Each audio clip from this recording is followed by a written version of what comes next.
Hi అండి. ఇప్పుడు నేను శివపురాణాన్ని పారాయణ చేస్తానండి. మీరు శ్రవణం చేయండి. ఋషీశ్వరులారా వినుడు. మేనకా హిమవంతులు క్రీడాశక్తులై కొంతకాలము సుఖంగా తేలియాడ ఒక దినమున తిరిగి దేవతలు హిమవంతుని సన్నిధానమునకు చేరి అతని మర్యాదలు అందుకొనిరి.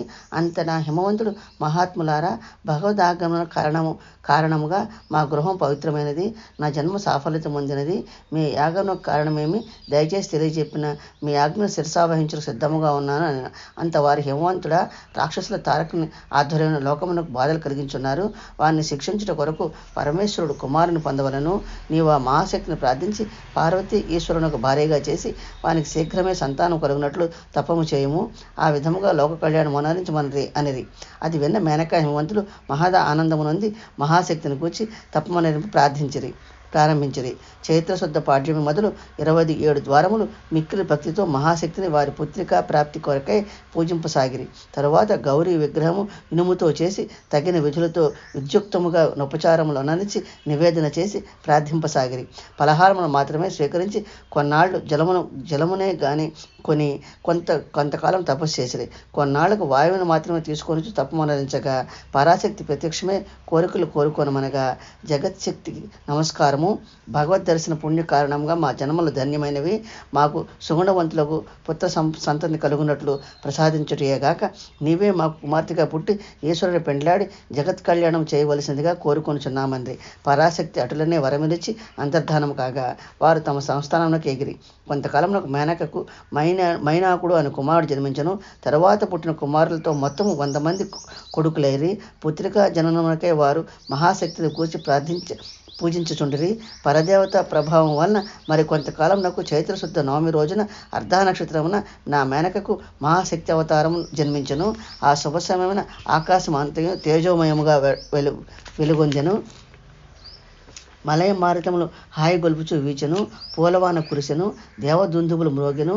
చతుర్భుజములతో లలాట నేత్రముతో శోభించిన ఆ శుభాకారమునకు మేనక అమ్మ దయచేసి సామాన్య రూపంతో దర్శనమొసంగి మమ్మ కాపాడమని ప్రార్థించను. వెంటనే ఆ శక్తి మేనకకు సంతోషముగా కలుగు రీతిగా మాయాజనితమగు బాలికా రూపము దాల్చి సహజ సిద్ధముగా నేడవ మొదలడను. అప్పుడు ఆ మేనకా హిమవంతులు ముద్దులు మూటకట్టు బాలిక నెత్తి ముద్దాడతొడగిరి. పిదప బ్రాహ్మణ ఆశీర్వాదములు పొంది వారిని సంతోషపరిచి కుమారులను కుమార్తెలను ప్రాణముగా చూసుకొనసాగిరి. అట్లుండగా ఒక దినమున ఆకాశవాణి, హిమవంత, మీకు పుట్టిన బాలిక పార్వతీ నామధేయమున పెరుగును.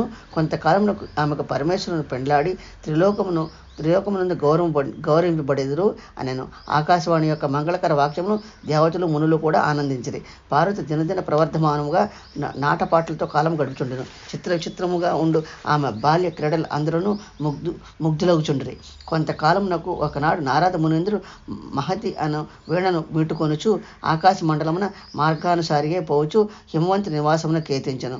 అంత హిమవంతుడు యుక్త రీతిగా గౌరవించి తన ముద్దులు మూటకట్టు పార్వతిచే మౌనికి నమస్కారం చేయించి ఆ కన్యకామణికి తగిన వరుడు ఎట్టున్నాడో తెలుపమని ప్రార్థించెను.